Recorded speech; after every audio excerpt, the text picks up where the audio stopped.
कृष्ण हरी। ओम नमो भगवते वासुदेवाय। श्री ज्ञानदेवाय नमः। श्री स्वामी स्वरूपानंदाय नमः। अभंग ज्ञानेश्वरी अध्याय 15वा पुरुषोत्तम योग। ऑडिओ क्रमांक 7 अभंग चरण 465 ते 571। या वृक्षाचं खरं स्वरूप स्पष्ट करून त्या संसार वृक्षाच्या नाशासाठी असंग म्हणजे वैराग्य हाच उपाय आहे असं भगवंतांनी 3ऱ्या श्लोकात सांगितलं। आता 4थ्या श्लोकात त्या अंतिम पदाची प्राप्ती करून घेण्याविषयी सांगत आहेत। भगवंत श्लोकात सांगतात की वैराग्याने संसार वृक्षाचा नाश केल्यानंतर जे पद प्राप्त झाल्यावर संसारात पुन्हा यावं लागत नाही अशा पदाचा शोध घ्यावा। जेथून पुरातन वृक्ष विस्तार पावला त्या आद्य पुरुषाप्रत मी जाईल असा विचार करून त्या ब्रह्मपदाचा शोध करावा। अहम प्रपद्ये। प्रपद्य या क्रियापदाचे 2 अर्थ आहेत। एक जवळ जाणे, पोचणे, स्थितीप्रत जाणे आणि दुसरा आश्रय घेणे, शरण जाणे। त्यामुळे काही टीकाकारांनी त्या परब्रह्माला शरण जावे असाही अर्थ केलेला आहे। भगवंतांनी अश्वत्थ वृक्षाच्या रूपकानं ज्या संसार वृक्षाचं चित्रण केलं तो वृक्ष वास्तविक अस्तित्वातच नाही, पण तरीही अज्ञानामुळे तो आपल्याला भासत राहतो। प्रतिक्षणी तो विनाश पावत असतो व नवीन घडत असतो, परंतु त्याला आदी नाही व अंतही नाही असं भासतं। वस्तुतः त्याला स्थिरता नाही। अशा या त्रिगुणात्मक विश्वात जरी ते अस्तित्वात नाही तरीही मनुष्य त्यात अज्ञानामुळे अडकून पडतो। जीवन मृत्यूच्या रहाट गाडग्यात अडकून पडतो। प्रपंच वृक्षाच्या या फांदीवरून त्या फांदीवर भटकत राहतो। कधी ही योनी तर कधी ती योनी। यातून सुटण्याचा उपाय एकच आणि तो म्हणजे ज्या आद्य पुरुषापासून या प्रपंचाचा आरंभ झाला त्यालाच गाठायचं। हा संसार ज्या अधिष्ठानावर भासतो ते अधिष्ठानच गाठायचं। ते अधिष्ठान आहे परमात्मा। संसारात असेपर्यंत मनुष्याला त्रिगुणांची आसक्ती बद्ध करून टाकते। त्यासाठी या त्रिवर्गाची आसक्ती सोडणे हे क्रमप्राप्तच आहे। त्यासाठी भगवंतांनी 3ऱ्या श्लोकात वैराग्याची आवश्यकता सांगितली। वैराग्य प्राप्ती होऊन अहम ब्रह्मास्मीचा अनुभव आला की हा वृक्ष शिल्लकच राहत नाही असं ज्ञानदेवाने सांगितलं। आता मी कोण आहे ते कळलं। संसार वृक्ष नाहीसा झाला तरीही अजून एक पायरी शिल्लक राहिली। अहम ब्रह्मास्मी मधील अहमचाही लोप व्हायचा अजून शिल्लक आहे। त्या परमात्मा रूपात विलीन होऊन जायचंय, म्हणजे मग पुन्हा संसारात यावं लागणार नाही। असं ते पद कोणतं ते शोधायचंय। जोपर्यंत शिवोहम असं जीवाला वाटतं तोपर्यंत जीव व शिव वेगळे नसून सारखेच आहेत ही प्रतीती येते। पण अहम रूपाने जीव शिवापेक्षा वेगळा राहतो व ज्ञाता, ज्ञान व ज्ञेय ही त्रिपुटी शिल्लक राहते। तेव्हा त्यातला अहमचाही नाश होणे आवश्यक असतं। मग राहते ते फक्त शिवतत्व। आत्मज्ञान हाच या संसाररूपी वृक्षाच्या नाशाचा उपाय आहे। ती आत्मानुभूती कशी घ्यावी याविषयी आता ज्ञानदेव सांगत आहेत। ज्ञानदेवांनी या श्लोकाचा अर्थ एकाच ओवीत सांगितला। मग इदंतेसी वाळले जे मीपणे विण डाहारले ते रूप पाहिजे आपले आपणचे। इदंता म्हणजे हे असं आहे अशी जाणीव व आपल्याहून जे भिन्न प्रतीत होते ते। संस्कृत मध्ये इदम हे सर्वनाम असून त्याचा हा, ही, हे असा अर्थ होतो। कोणतीही गोष्ट दाखवायची असली की हे सर्वनाम वापरले जाते। उदाहरणार्थ हे पुस्तक, ही चटई वगैरे। अर्थात या सर्वनामाचा उपयोग आपल्याहून भिन्न वस्तू दाखवण्यासाठी केला जातो। जे भिन्न असते त्या संबंधाने इदम भाव स्फुरतो। त्याला ज्ञानदेवानी इदंता असा शब्द वापरलेला आहे। आणि इदम सापेक्ष स्वतः संबंधाने अहम भाव असतो। इदमने दाखवले जाते ते सर्व दृश्यकोटीत येते व अहंता म्हणजे मी आहे अशी जाणे। इदंतेमध्ये दृश्यत्व आहे म्हणजे पाहण्यायोग्य गोष्ट आहे, तर अहंतेमध्ये द्रष्टृत्व म्हणजे पाहणारा आहे। आपण एखादी गोष्ट पाहतो तेव्हा त्या गोष्टीपासून आपण वेगळे आहोत याची जाणीव असते। पण ब्रह्मानुभव घ्यायचा तो असा घ्यायचा नसून इदंता टाकून घ्यायचा आहे। हे ब्रह्म व हा मी असा वेगळेपणा टाकून मी ब्रह्मस्वरूपच आहे असं ते आपलं ब्रह्मरूपत्व पाहायचं आहे। आता पहावे असा लौकिक शब्द वापरला असला तरी हे पाहणे इदंता व अहंता सोडून पाहणं आहे। त्या वस्तूत एकरूप होऊन जाणं अभिप्रेत आहे. द्रष्टा, दृश्य व दर्शन ही त्रिपुटी तेथे राहता कामा नये. कारण परब्रह्म अखंड एकरस आहे. बिंदू सागरात पडला की सागररूप होतो. वेगळेपणाने काढता येत नाही. तशी एकरूपता हवी. ते पाहणे कसं आहे याविषयी ज्ञानदेव एक दृष्टांत देतात की मनुष्य आपले प्रतिबिंब आरशात पाहतो. आपलेच मुख तो आरशात पाहतो तरी तो ते प्रतिबिंब रूपात पाहतो. त्यामुळे तेथे द्रष्टा, दृश्य व दर्शन अशी त्रिपुटी कायम राहते. येथे तर इदंता व अहंता सोडून अद्वैत भावाने परमात्म्याशी एकरूप व्हायचं आहे. हे आपलं आपल्याला पाहणं कसं आहे. ज्ञानदेव दृष्टांत देतात की विहीर खणतो तेव्हा एखादा पाण्याचा झरा लागतो व ते पाणी विहिरीत साठत राहते. आता विहीर खणली नसली तरी तो झरा तिथे असतोच. तसा परमात्मा हा देहरूपाने प्रकट झालेला आहे. वरवर दिसत नसला तरी देहात आहेच. फक्त विहीर खणत जाऊन जसं मूळ झऱ्याचं दर्शन घ्यावं त्याप्रमाणे तो परमात्मा रूप झरा देहात कुठे आहे याचा शोध घ्यायचा आहे. अद्वैत रूपाने त्याला जाणायचंय. पाणी आटलं की त्यात पडलेलं प्रतिबिंब आपल्या बिंबाशी एकरूप होतं. घट फुटला की घटाकाश महाकाशाशी एकरूप होतं. लाकूड जळून गेलं की अग्नी आपल्या स्वरूपात मिळून जातं. त्याप्रमाणे आपणच आपल्या रूपाशी एकरूप होणे म्हणजे ब्रह्मरूप होणे. इदंता व अहंता सोडून हे आपले आपल्याला पाहणे वरील दृष्टांतासारखं आहे. आपल्या जिभेची आपणच चव घ्यावी. आपल्या डोळ्यांनी आपणच आपले बुबुळ पाहावं. प्रकाशाने प्रकाशाशी एकरूप व्हावं. आकाशाने आकाशावर लोळावं व पाण्याच्या पिशवीत पाणी भरावं. तसं हे पाहणं आहे. असे आणखी 5 दृष्टांत ज्ञानदेव देतात. कोणतीही गोष्ट स्पष्ट करण्यासाठी त्यांना दृष्टांतांची वाण पडत नाही. अद्वैत भावाने पाहणे कशा प्रकारचे आहे ते त्यांनी वरील दृष्टांतांनी स्पष्ट केलंय. एकूण हे पाहणे कसं आहे ते दृष्टांतांनी सांगून ते परमतत्व कसं आहे ते सांगताना ते म्हणतात की जे पाही जते न वीण पाहिजे, काही नेणनाची जाणीजे, आद्य पुरुष का म्हणिजे, जया ठायते. पाही जते न वीण म्हणजे द्रष्ट्या वाचून पाहायचं आहे. तेथे द्रष्टा, दृश्य व दर्शन हे 3 भाग असता कामा नयेत. अशा स्थितीत जाणणे व नेणणे अशी कोणतीच गोष्ट शिल्लक राहत नाही. अशी एकरूपता प्राप्त होणे तीच ही अद्वैत बोधाची स्थिती आहे. पुढे ज्ञानदेवानी यतः प्रवृत्ती प्रसृता पुराणी ज्या परमात्म्यापासून या प्राचीन संसार वृक्षाची प्रवृत्ती परंपरा विस्तार पावली आहे तो परमात्मा कसा आहे व त्या परमात्म्यापर्यंत साधक मुमुक्षजन कशी वाटचाल करतात त्याचे वर्णन केलं आहे. आत्मस्वरूपाची प्राप्ती होते म्हणजे काय होते. तेथे पाहत नेवीण असे त्रिपुटी रहित कसं पाहायचं ते ज्ञानदेवांनी स्पष्ट केलं. त्या वस्तूला ना नाम ना रूप, कारण ते दृश्यकोटीत येतच नाही. तेव्हा रूप, नाम वा गुण सांगून त्या वस्तूचं वर्णन करण्याची आवश्यकताच नसते. या उपाधी त्या पदास चिकटलेल्या नाहीत. तरीही वेदवाणी मायोपाधींचा आश्रय करून त्याचं वर्णन करते व नामरूपांची व्यर्थ बडबड करत राहते. हे एक आश्चर्यच म्हणावं लागेल. आता मुमुक्षजन त्या पदापर्यंत वाटचाल कशी करतात ते ज्ञानदेव सांगतात की मुमुक्षजन संसार सुख व स्वर्ग सुख यांना तुच्छ मानतात. कारण ही सुखे प्राप्त झाली तरी जन्म मरणाचे दुःख काही संपत नाही.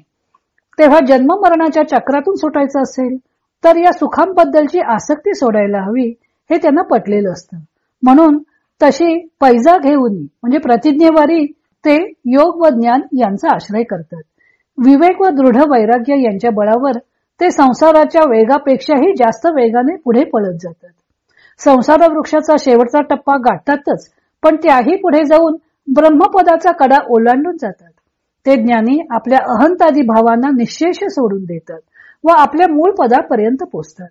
भगवंतांनी श्लोकात यतः प्रवृत्ती प्रसृता पुराणी असं म्हटलं होतं. त्या परमात्म्यापासूनच विश्व परंपरा वाढलेली आहे. ती का वाढली ते ज्ञानदेव पुन्हा एकदा सांगतात की जिये वस्तूचे थोर नेणणे, आणिले थोर जगा जाणणे, नाही ते नांदवले जेणे मितू जगी. परमात्म्याच्या अज्ञानामुळे जगाचं जाणणं अस्तित्वात आलं व नसलेलं मितू पण रूढवलं गेलं. अज्ञानाने ही जाणीव निर्माण केली. त्याला उपमा दिली आहे दुर्दैवी पुरुषांच्या आकांक्षांची. दुर्दैवी मनुष्य नुसत्या आपल्या आकांक्षा वाढवत बसतो, त्या कधी पूर्ण होत नाहीत. त्यामुळे त्या केलेल्या आकांक्षा व्यर्थच जातात. तसेच या विश्वरचनेची व्यर्थच वाढ होते. पण जे अशा वस्तूची प्रचिती घेतात, आत्मस्वरूपी गाढ बुडून राहतात, ते खरोखर धन्य आहेत. त्यांच्या जन्माचं सार्थक झालं. त्यांची ही एकरूपता कशी असते त्याचे वर्णन करण्याकरता ज्ञानदेव हिवाचा दृष्टांत देतात. हिव म्हणजे थंडी. ही दुसऱ्याला लागली की तो मनुष्य गारठून जातो, पण येथे थंडी ही स्वतःची स्वतःलाच लागते व गारठते. तसा तो स्वतःच स्वतःशी एकरूप होतो. या हिवाच्या व थंडीच्या दृष्टांतात जशी त्रिपुटी राहत नाही, तसे ज्ञानी ज्ञेयाशी एकरूप होऊन जातो.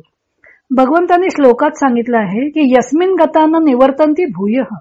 जे परमपद प्राप्त केल्यावर त्यांना पुन्हा या संसारात येणं घडत नाही. ज्ञानदेव या चरणाचे स्पष्टीकरण करताना म्हणतात की ते परमपद प्राप्त केल्यावर त्यांना येण्याची नाही, या जगात पुन्हा यावंच लागत नाही. आत्मज्ञानी लोक आत्मज्ञानाने परमपद प्राप्त करतात, म्हणजे त्यांना कोठे जावे लागतं का? ज्ञानदेव दृष्टांत देऊन सांगतात की महाप्रलयाचे जल सर्वत्र सारखेच भरलेलं असतं, सर्व दिशा व्यापून टाकतं. तसे आत्मज्ञानी लोक ज्ञानामुळं सर्वत्र आत्मरूप भरून राहिलेलं पाहतात. परमात्मा प्राप्ती करून घ्यायची म्हणजे कोणत्या एखाद्या ठिकाणी जायचं असं नाही. पुढे भगवंत असं परमपद प्राप्त करण्याचे अधिकारी कोण आहेत ते सांगणार आहेत. भगवंत येथे ते अव्यय असं परमपद प्राप्त करून घेण्याचे अधिकारी कोण आहेत व त्यांना ते परमपद केव्हा प्राप्त होते ते सांगत आहेत. अशा अधिकारी साधकाकडे 5 गोष्टींची आवश्यकता आहे. निर्माण मोहा. साधकाने मान मोह रहित झालं पाहिजे. जितसंग दोषा. संघामुळे येणारा आसक्तीचा दोष त्यांनी जिंकलेला असला पाहिजे. अध्यात्म नित्या. अध्यात्म ज्ञानात नित्य स्थिर असलं पाहिजे. विनिवृत्त कामा. त्यांच्या सर्व इच्छा वासना नाहीशा झालेल्या असल्या पाहिजेत. सुखदुःख संज्ञाही द्वंद्वही विमुक्त. सुखदुःखादी द्वंद्वांपासून ते मुक्त झालेले असले पाहिजेत.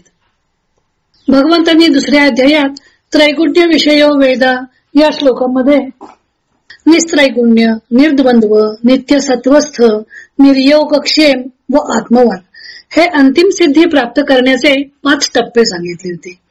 तेच 5 टप्पे पुन्हा 5व्या अध्यायात योगयुक्त विशुद्धात्मा या श्लोकात योगयुक्त विशुद्धात्मा, विजितात्मा, जितेंद्रिय आणि सर्व भूतात्मा या शब्दात सांगितले होते. तेच 5 अंश वरील श्लोकात आलेले आहेत. तिन्ही अध्यायातील शब्द आपण तुलनात्मक म्हणून एकत्र पाहूया. निस्त्रैगुण्य, सर्व भूतात्मा, निर्माण मोह. निर्द्वंद्व म्हणजे जितेंद्रिय, म्हणजेच द्वंद्वैर्विमुक्त.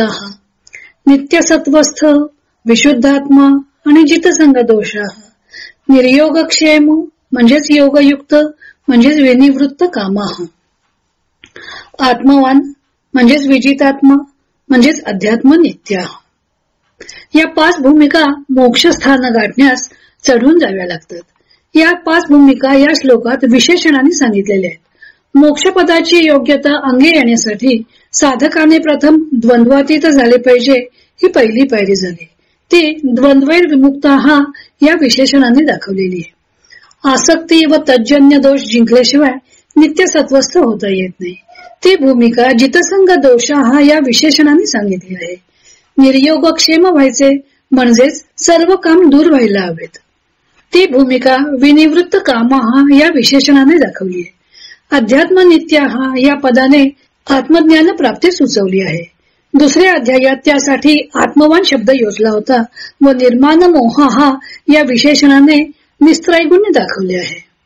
अशा प्रकारे सिद्धावस्था प्राप्त होण्यासाठी साधकाने या 5ही पायऱ्या चढून जायच्या आहेत. ज्ञानदेवानी या आप्तकाम पुरुषाची स्थिती वर्णन करताना प्रत्येक पदाचा अर्थ मार्मिक दृष्टांताने स्पष्ट केलेला आहे. ते दृष्टांतही किती विविध आणि वेगवेगळ्या क्षेत्रातील आहेत ते दिसून येतं. त्याही पुढे जाऊन त्यांनी त्या ज्ञानी पुरुषाचे आणखी गुणविशेषही सांगितलेले आहेत. त्यांनी त्या प्रत्येक पदाचे स्पष्टीकरण दृष्टांताने कसं केलं आहे ते पाहूया. निर्माण मोह. परमपद प्राप्त करणारे साधक मोह व मान यांच्या कचाट्यात सापडत नाहीत. ज्ञानदेव ही गोष्ट मेघाच्या व दरिद्री व निष्ठुर अशा मनुष्याच्या उपमानानं स्पष्ट करतात. वर्षा ऋतू संपला की सर्व ढग आकाशाला सोडून जातात. तसे या पुरुषाला मोहमान सोडून जातात. मोहमान टाकणे ही गोष्ट वेगळी आणि ते मोहमान स्वतःच सोडून जाणे ही गोष्ट वेगळी. किंवा जो मनुष्य दरिद्री असूनही निष्ठुर आहे अशा मनुष्याची त्याचे आप्त उपेक्षा करतात. साधारणपणे दरिद्री मनुष्य उपहासास पात्र ठरतो. क्वचित त्याच्याबद्दल करुणा वाटते, पण तो दरिद्री जर निष्ठुर असेल तर ती करुणाही वाटत नाही. त्याचा लोक त्यागच करतात. या आप्तकाम पुरुषाजवळ आता आपलं काहीही काम नाही म्हणून मोह व मान त्याला स्वतःच सोडून जातात. विकार त्याला स्पर्श करण्यास धजतच नाहीत. श्लोकातल्या पदाचा अर्थविस्तार करताना ज्ञानदेव सांगतात की अशा आप्तकाम पुरुषाकडे कर्म प्रवृत्ती, अविद्या, देहाहंत, द्वैत बुद्धी ही सुद्धा नसते. हे ज्ञानी मनुष्याचे आणखी गुणविशेष त्यांनी सांगितलेले आहेत. कर्म प्रवृत्तीचा अभाव. केळीला एकदा केळ्यांचा घड लागला की ती आपोआप उन्मळून पडते. पुन्हा त्यावर फलधारणा होत नाही. तसेच आत्मज्ञानी मनुष्याला प्रबळ असे आत्मज्ञानाचं फळ प्राप्त झालेलं असतं. त्यामुळे त्याची कर्मप्रवृत्ती हळूहळू क्षीण होते. एखाद्या आग लागलेल्या झाडाचा सर्व पक्षांनी त्याग करावा त्याप्रमाणे सर्व विकल्प त्याला सोडून जातात. कारण आत्मज्ञानाची जणू आगच त्याच्या ठिकाणी लागलेली असते. आप्तकाम पुरुषाचे इतर गुणविशेष ज्ञानदेवानी पुढे दृष्टांतांनी स्पष्ट केले आहेत. भगवंतांनी श्लोकात ज्ञानी मनुष्यासाठी जितसंग दोषाहा असं विशेषण वापरलं होतं. ते स्पष्ट करताना ज्ञानदेव म्हणतात की जितसंग दोषाहा म्हणजे संगदोष ज्यांनी जिंकलेले आहेत ते. भेदबुद्धीही त्यांना सोडून गेलेली असते. भेदबुद्धीवर ज्ञानदेवानी पृथ्वीचे व दोषांवर गवताचे रूपक केलेले आहे. जमिनीवर जसं गवत जोमाने वाढतं तसं भेदबुद्धी असली की दोष जोमाने वाढतात. परंतु आत्मज्ञानी पुरुषाच्या ठिकाणचा भेदभाव मावळलेला असतो. त्यामुळे त्याच्या ठिकाणी दोषरूपी गवत उगवतच नाही. अविद्येसह देहाहंतेचा त्याग. त्याच्या ठिकाणी देहाहंता कशी नाहीशी झालेली असते ते त्यांनी सूर्योदयानंतर नाहीशा पावणाऱ्या रात्रीच्या उदाहरणाने स्पष्ट केली आहे. अहम ब्रह्मास्मी असा त्याला अनुभव प्राप्त झाल्यावर त्याचा अहम कधी पुन्हा देहावर येत नाही. आत्मज्ञान हे सूर्याप्रमाणे आहे व अज्ञान हे रात्रीप्रमाणे आहे. आत्मज्ञान प्राप्त झाल्यामुळे त्याची देहबुद्धी नाहीशी झालेली असते. सर्व काही तो आत्मरूप पाहतो. अज्ञान त्याग. जीव वास्तविक परमात्मा स्वरूप असून सुद्धा त्याला अज्ञानामुळे स्वस्वरूपाचा विसर पडतो व अद्वैत नाहीसं होऊन द्वैत बुद्धी निर्माण होते. पण ज्ञानी मनुष्याच्या बाबतीत अज्ञानाचा मागमूस राहत नाही. हे स्पष्ट करताना ज्ञानदेव एक प्रतिमा वेगळ्या अंगाने वापरतात. ते म्हणतात की आयुष्य संपलं की शरीर जीवास टाकून देते. त्याप्रमाणे अज्ञान त्या ज्ञानी मनुष्यास टाकून देते. खर तर जीव एका शरीराचा त्याग करून दुसऱ्या शरीराचा स्वीकार करतो असं आपण म्हणतो. कारण जीव चेतन आहे व शरीर अचेतन आहे. ज्ञानदेव इथे ही प्रतिमा उलटी करून वापरत आहेत. कारण स्वतः अज्ञानालाच त्या पुरुषाच्या ठिकाणी राहणं योग्य वाटत नाही. त्यामुळे ज्ञानी अज्ञानाचा त्याग करतो असं म्हणण्याऐवजी ते अज्ञानच ज्ञानी मनुष्याचा त्याग करते असे ते या दृष्टांतानं म्हणत आहेत. द्वैत बुद्धीचा दुष्काळ. त्याला अज्ञानात सोडून गेल्यामुळं त्याच्या ठिकाणी द्वैत बुद्धीही राहत नाही. ज्ञानदेव सांगतात की परिसराला लोखंडाचा दुष्काळ भासतो किंवा सूर्याला अंधाराचा दुष्काळ भासतो. त्याप्रमाणे हा अभाव असतो. सूर्य आहे तिथं अंधार नाहीच. सूर्याला कितीही जरी वाटलं की अंधार पाहावा तरी अंधार पाहण्यासाठी गेलेला सूर्य सर्व प्रकाशमयच करून टाकतो. मग त्याला अंधार दिसणार तरी कसा? परिसाची उपमा तर मनोज्ञ आहे. लोखंडाचं सोनं करतो तो परीस. जर मनुष्याच्या हातात परीस पडला तर तो सर्व लोखंडाचं सोनं करून टाकेल.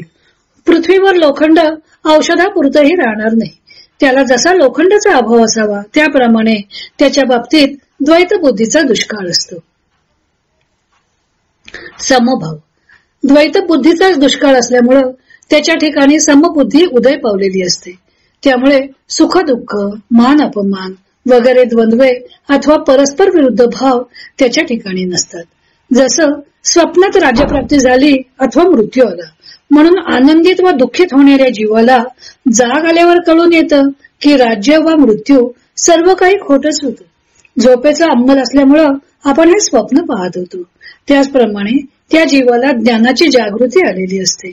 तेव्हा सर्व सुख दुःखादी द्वंद्वे त्याच्या बाबतीत स्वप्नासारखी मिथ्या होऊन जातात. सापाने गरुडाचा त्याग करावा त्याप्रमाणे सुख दुःखादी द्वंद्वे जणू स्वतःच त्याला सोडून जातात. वास्तविक गरुड हा सापाला खाऊन टाकतो. त्यामुळे सापाला पकडायचे की सोडून द्यायचे हे गरुडानं ठरवायचं असतं, सापानं नाही. पण इथेही ज्ञानदेवाने ही प्रतिमा उलटी करून वापरलेली आहे. कारण त्यानं द्वैतबुद्धी वगैरे दोष स्वतःच त्या ज्ञानी मनुष्याला आपणहून सोडून देतात असं सांगायचंय. किंवा सापाच्या अंगी गरुडाला वेढून टाकण्याचं बळ नसतं, त्यामुळे साप गरुडाचा त्याग करतो. तसे सुख दुःख पुण्य पाप वगैरे द्वंद्वे ज्ञानी मनुष्यास वेढण्यास असमर्थ असतात. स्वस्वरूपाचं ज्ञान, स्वरूपाचं ज्ञान होतं त्यांनाच ज्ञानी म्हणतात. पुढची प्रतिमा आहे राजहंसाची. राजहंस पाण्यात मिसळलेले दूध वेगळे करून दूध तेवढं पितो व पाण्याचा त्याग करतो अशी कल्पना आहे. हे ज्ञानी लोक सुद्धा जणू काही राजहंसच आहेत. ते आत्म्याहून वेगळे असणारे अनात्म स्वरूप जड स्वरूप अशा पाण्याचा म्हणजेच प्रकृतीचा त्याग करतात व आत्मरसरूपी दुधाचा स्वीकार करतात. सूर्य आपला रस पृथ्वीवर विखरून टाकतो व तोच पुन्हा किरणांच्या द्वारा शोषून आपल्या ठिकाणी आणतो. या ओवीत आपला रस वर्षुनी या चरणात रस असा शब्द असल्यामुळं तो पाण्याचा पृथ्वीवर वर्षाव करतो व पुन्हा ते शोषून घेतो असा अर्थ सगळ्याच टीकाकारांनी घेतलेला आहे. कारण रस हा पाण्याचा गुणधर्म आहे. सूर्य आपले किरणजाळ भूमंडलावर विखरून टाकतो व सर्व जीवांना शक्तीचा पुरवठा करतो. रात्र झाली की तो आपले किरण आवरून देतो व तीच शक्ती पुन्हा तो आपल्या ठिकाणी आणतो असाही अर्थ करता येईल. त्याप्रमाणे आत्मभ्रांती म्हणजेच अज्ञान भ्रांती झाल्यामुळं अज्ञानी मनुष्यास ब्रह्मवस्तू जगत रूपाने विखुरलेली आहे असं भासतं. जणू अज्ञानी मनुष्य म्हणजे सूर्यच.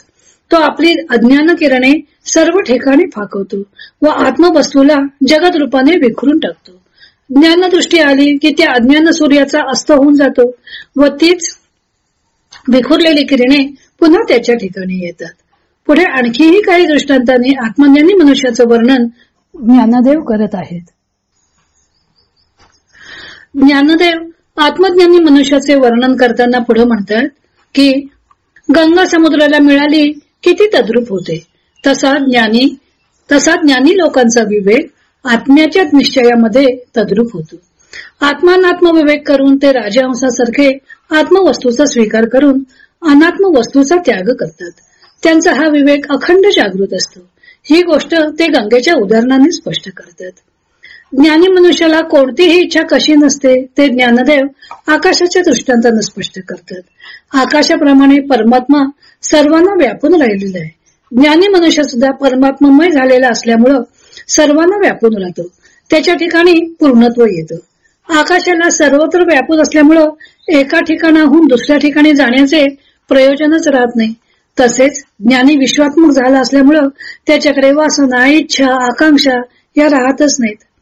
ज्ञानी मनुष्यामध्ये कोणतेही विकार उद्भवत नाहीत. ही गोष्ट स्पष्ट करण्याकरता ते दृष्टांत देतात की एखादा डोंगर वणवा लागल्यामुळं अग्नीने व्यापला असला की तेथे कोणत्याही बीजाला अंकुर फुटत नाही. तसा आत्मज्ञान रूपी अग्नी ज्ञानी मनुष्याच्या ठिकाणी प्रज्वलित झालेला असतो. त्यामुळे त्याच्या ठिकाणी विकारांची बीजे उरुजत नाहीत. चित्तात विकार उद्भवले वासनांचं तांडव सुरू झालं की समुद्रावरील लाटांप्रमाणे कामोर्मी उसळू लागतात. ज्ञानी मनुष्याचे चित्त शांत झालेले असतं. क्षीर समुद्राचे मंथन करण्यासाठी जेव्हा त्यात मंदराचलाची रवी करून सोडली त्यावेळी घुसळलं गेल्यामुळं समुद्रात लाटांचं तांडव सुरू झालं होतं. नंतर अमृत प्राप्ती होताच घुसळणं थांबलं. मंदराचल समुद्रातून बाहेर काढला. आता त्यावरील लाटांचे तांडवही शांत झाले. इथे हा दृष्टांत फक्त वासनांचे तांडव कसा शमतं तेवढ्या अर्थानेच मर्यादित स्वरूपात घ्यायचं आहे. कारण क्षीर समुद्रातून मंथनामुळं अमृत प्राप्ती झाली होती.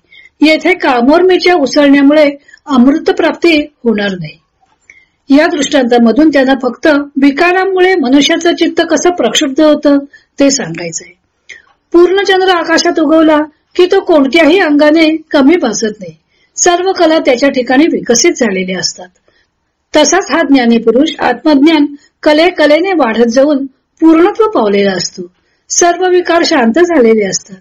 आता इच्छा वासना याने जे अपूर्णत्व येते ते त्याच्या ठिकाणी अजिबात नसतं. त्यामुळे त्याच्या ठिकाणी पौर्णिमेच्या चंद्राप्रमाणे कोठेही उणेपण भासत नाही. त्याच्या चित्तात अद्वैत रूपी झंझावात जोरानं वाहत असतो. मग वाऱ्यापुढे जसे धुळीचे कण टिकाव धरू शकत नाहीत, त्याप्रमाणे त्याच्या पुढे विषयांचा टिकाव लागत नाही. असे हे ज्ञानी पुरुष म्हणजे अग्नी परीक्षेतून तावून सुलाखून निघालेल्या सुवर्णाप्रमाणे तेजस्वी असतात. मग अग्नीतील सुवर्ण ज्याप्रमाणे अग्नीत टाकलेल्या सोन्याच्या दुसऱ्या तुकड्याशी एकरूप होऊन जाते, तसेच ज्ञानी पुरुष ज्ञानरूपी अग्नीत आत्मस्वरूपात मिळून जातात. अशा दृष्टांतांनी ज्ञानी पुरुषाचं वर्णन केल्यावर ज्ञानदेव पुढील श्लोकाशी आपली टीका जोडून घेताना त्यांनी श्रीकृष्णांचा अर्जुनाशी झालेला एक संवाद येवलेला आहे. पुढील श्लोकात भगवंत ते अविनाशी अव्ययपद कसं आहे ते सांगणार आहेत. म्हणून ज्ञानदेवांचे भगवंत अर्जुनाला सांगतात की अर्जुना, ज्ञानी ज्या परमपदाला पोचतात ते परमपद कोणतं व कसं आहे, अशी जर तुला शंका येत असेल तर ते अव्यय अज असे माझे परमपद आहे. ते दृश्य वस्तू जशी पाहता येते तसं पाहता येत नाही, किंवा ज्ञेय बुद्धीने जाणून घेता येण्याजोगा असा काही तो पदार्थ नाही. असं ते परमधाम कसं आहे ते सांगतो, ते ऐक. असं म्हणून भगवंत पुढे त्या परमधामाची माहिती सांगणार आहेत. याचा ज्ञानदेवाने सुतोवाच केलं. वैराग्याने या दृढमूल झालेल्या वृक्षाचा नाश केल्यावर त्या परमात्म्याचा शोध घेऊन ते अविनाशी पद प्राप्त करून घेतले पाहिजे, असं सांगितल्यानंतर ते परमपद कसं आहे ते भगवंत 2 मुद्द्यांच्या आधारे स्पष्ट करतात. ते परमपद प्राप्त केल्यावर माणसे पुन्हा या संसारात येत नाहीत. आणि दुसरी गोष्ट म्हणजे ते परमपद सूर्य, चंद्र किंवा अग्नी प्रकाशित करू शकत नाहीत. भगवंताने त्या परमपदाचं वर्णन जगताशी तुलना करून केलं आहे. सूर्य, चंद्र किंवा अग्नी या गोष्टी जगताला प्रकाशित करतात, पण त्या ब्रह्मपदाला ते प्रकाशित करू शकत नाहीत, कारण ब्रह्माला यांच्यापासून प्रकाश मिळण्याची अपेक्षाच नसते. उलट ब्रह्माच्या प्रकाशानेच सूर्य, चंद्र अथवा अग्नी प्रकाशतात. ब्रह्म स्वयंप्रकाशी आहे. तसेच आपल्या पुण्याईच्या बळावर मनुष्याने जरी भूर्भुव स्वह वगैरे लोकांची प्राप्ती केली तरीही तिथून पुण्याचं गाठोडं संपलं की परत यावं लागतं, पुन्हा पृथ्वीवर जन्म घ्यावा लागतो. पण जर का त्या परमपदाची प्राप्ती झाली तर मात्र पुन्हा जन्म नाही. ज्ञानदेवाने या श्लोकाचं स्पष्टीकरण करताना भगवंतांनी सांगितलेले दोन्ही मुद्दे विचारात घेतलेले आहेत. या श्लोकाचं स्पष्टीकरण करण्यापूर्वीच ज्ञानदेवांनी सांगितलं होतं की दृश्यपणे देखीचे का ज्ञेयत्वे जाणीचे. ते दृश्यपणे पाहता येत नाही किंवा ज्ञेयाचा विषय म्हणूनही त्याकडे बोट दाखवता येत नाही. आपण कोणतीही गोष्ट जाणतो तेव्हा ती गोष्ट दृश्य करून पाहतो. द्रष्टा, दृश्य व दर्शन अशी तेथे त्रिपुटी असते. एखाद्या गोष्टीचे ज्ञान करून घेतो तेव्हा ती गोष्ट दृश्य करून म्हणजेच ज्ञेय करून पाहतो. ही गोष्ट जाणून घ्यायची आहे असे म्हणून त्या गोष्टीकडे बोट दाखवता येतं, मग ती गोष्ट ज्ञेय होते. मग ज्ञाता, ज्ञान आणि ज्ञेय ही त्रिपुटी अस्तित्वात येते. परमपद अशा वस्तू मात्र प्रमाण नाही. मग ते परमपद कसं आहे? अनेक उजळलेले दिवे, चंद्र किंवा प्रत्यक्ष सूर्य हे विश्व उजळून टाकीत असतो. हे विश्व जोपर्यंत भासमान होत असते तोपर्यंत ते परमपद दिसत नाही. विश्वाचा आभास होत असतो तोपर्यंत ते लपलेलं असतं. येथे भगवंतांच्या प्रमाणे ज्ञानदेवाने सूर्य, चंद्र व अग्नी यांच्याशी तुलना करून परमात्म्याचं वैलक्षण्य स्पष्ट केलं. ज्ञानदेवानी हे परमपद स्पष्ट करण्यासाठी जगदाभासाचा मायेचा उल्लेख केलेला आहे. त्यासाठी त्यांनी शिंप रूपे, दोरी, साप हे जगदाभासाचे प्रसिद्ध दृष्टांत घेतलेले आहेत. शिंपल्यावर चांदीचा भास होतो. जशी जशी शिंप दिसेनाशी होते तस तसा चांदीचा भास दृढ होऊ लागतो, किंवा जसे जसे दोरीचे सत्य स्वरूप अस्पष्ट होत जातं तसा तसा त्यावर सापाचा भास दृढ होत जातो. त्याप्रमाणेच या परमात्म्याच्या अधिष्ठानावर दिसणाऱ्या जगताचा आभास दृढ झालेला आहे. मग त्या भासात ज्याप्रमाणे शिंपला व दोरी यांचं सत्य स्वरूप लपलेलं असतं तसं या जगदाभासात परमात्म्याचं सत्य स्वरूप लपलेलं आहे. पुढे त्यांनी सूर्यचंद्रांचा प्रकाश व परमात्म्याचा प्रकाश या दोन्हींची तुलना केली आहे. मायावादाच्या दृष्टांताने जगताचं स्वरूप स्पष्ट केल्यावर ज्ञानदेवाने सूर्यचंद्रांचा प्रकाश व परमात्म्याचा प्रकाश या दोन्हींची तुलना केली आहे. चंद्र सूर्य ते पद प्रकाशित करू शकत नाहीत. त्याचं कारण सांगताना ज्ञानदेव म्हणतात की ते चंद्र वा सूर्यच त्या परमात्म्याच्या प्रकाशाने प्रकाशित झालेले आहेत. मग ते त्या परमपदाचं प्रकाशन कसं करणार? ती ब्रह्मवस्तू तेजाची रास आहे आणि तीच सर्व भूतमात्रात सारखेपणाने भरून राहिलेली आहे. 7व्या अध्यायातल्या 10व्या श्लोकात व 10व्या अध्यायातल्या 36व्या श्लोकात भगवंतांनी म्हटलं होतं की तेजस तेजस विनामहम, मी सर्व तेजांचे तेज आहे. आणि 11व्या अध्यायातही म्हटलं होतं की यद्यद विभूतिमत सत्वम श्रीमद ऊर्जितमेव तत्त देवावगच्छत्वम मम तेजोंश संभवम. या जगतात जे जे काही प्रकाशमान आहे ते सर्व त्या परमात्म्याच्याच तेजाने प्रकाशित झालेले आहे. अर्थातच चंद्र वा सूर्य सुद्धा त्याच्याच प्रकाशाने प्रकाशित होतात. तर ते त्या परमात्मा वस्तूच्या प्रकाशाची बरोबरी कशी करू शकणार? तिच्या प्रकाशापुढे चंद्र सूर्य हे तेजोहीन होतात. त्या वस्तूशी तुलना करताना त्यांनी ब्रह्मवस्तूच्या प्रकाशापुढे चंद्र सूर्य म्हणजे कवडशाप्रमाणे ठरतात असं म्हटलेलं आहे. सूर्याच्या प्रकाशापुढे त्याच्या कवडशाच्या प्रकाशाची बरोबरी होणार का? तसे चंद्र व सूर्य त्याच्या प्रकाशाची बरोबरी करू शकत नाहीत. खद्योतो द्योतते तावत यावन नोदय ते शशी उदिते तू सहस्रांशव न खाद्योतो न चंद्रमाह. असे एक सुभाषित आहे. काजवा तोपर्यंतच प्रकाशित होतो जोपर्यंत चंद्र उगवत नाही व सूर्य उगवल्यावर तो चंद्रही प्रकाश होत नाही अथवा तो काजवा आहे, त्यांचा प्रकाश लोपून जातो. तीच गोष्ट ज्ञानदेव सांगतात. तसंच ते परमपद सुद्धा ज्या साधकाच्या बाबतीत प्रकाशित होते तेव्हा त्याच्या प्रकाशात ते सूर्य चंद्र व अग्नी सुद्धा लपतात. त्यासाठी पुन्हा दृष्टांत देतात की जाग आल्यानंतर जसा स्वप्नाचा आभास मावळून जातो किंवा संध्याकाळ झाली की मृगजळाचा आभास मावळतो, त्याप्रमाणे त्या परमधामी विश्वभास मावळतो. जोपर्यंत त्या परमपदाची प्राप्ती होत नाही तोपर्यंत स्वप्नाचा आभास किंवा मृगजळाप्रमाणे हे विश्व भासत असतं. परमधामाची प्राप्ती करून घ्यायची म्हणजे खरी जागृतावस्था प्राप्त करायची. निजधामाची प्राप्ती हे फळ आगळे वेगळे कसं आहे ते सांगताना भगवंतांनी यद्गत्वान निवर्तन्ते म्हणजे तेथे गेल्यावर पुन्हा जन्म घेऊन संसारात यावं लागत नाही असं म्हटलं होतं. ज्ञानदेव ती गोष्ट नदी, मिठाचे हत्तीन, अग्नीच्या ज्वाळा व तापलेल्या लोखंडावर पडलेले पाणी या 4 दृष्टांतांच्या आधारे स्पष्ट करतात. नदी सागराला मिळाली की ती त्याच्याशी एकरूप होते. मग तिचे पाणी सागरातून वेगळे करता येत नाही. मिठाची हत्तीन केली आणि ती लवण सागरात सोडली तर ती वेगळेपणानं राहत नाही, सागररूप होऊन जाते. तसा साधक त्या परब्रह्माशी एकरूप होतो, वेगळेपणानं उरत नाही. या 2 दृष्टांतांनी ज्ञानदेवाने साधक परमात्म तत्वाशी कसा एकरूप होतो ते स्पष्ट केलं आहे. पुढचे 2 दृष्टांत अग्नीच्या ज्वाळेचा व तापलेल्या लोखंडावर पडलेल्या पाण्याचा आहे. अधोमुखस्यापि कृतस्य वह्नेः नाधशिखा याती कदाचित देव. अग्नी जरी अधोमुख केला तरी अग्नीची ज्वाळा नेहमी वर तोंड करूनच असते, ती पुन्हा खाली तोंड करत नाही. त्याप्रमाणे एकदा साधकाला ऊर्ध्वगती मिळाली की पुन्हा त्याची अधोगती होत नाही. किंवा संतप्तायसी संस्थितस्य पयसो नामापि न ज्ञायते. तापलेल्या लोखंडावर पाणी पडलं की ते पाणी वाफ होऊन नाहीसं होतं.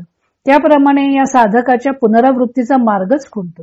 या 2 दृष्टांतांनी त्यांनी परमपदाची प्राप्ती झाल्यावर पुनरावृत्ती कशी नाही ते स्पष्ट केलेले. पुढे ज्ञानदेवानी अर्जुनाच्या मुखातून एक शंका वदवलेली आहे. तो भाग पुढच्या ऑडिओमध्ये पाहू.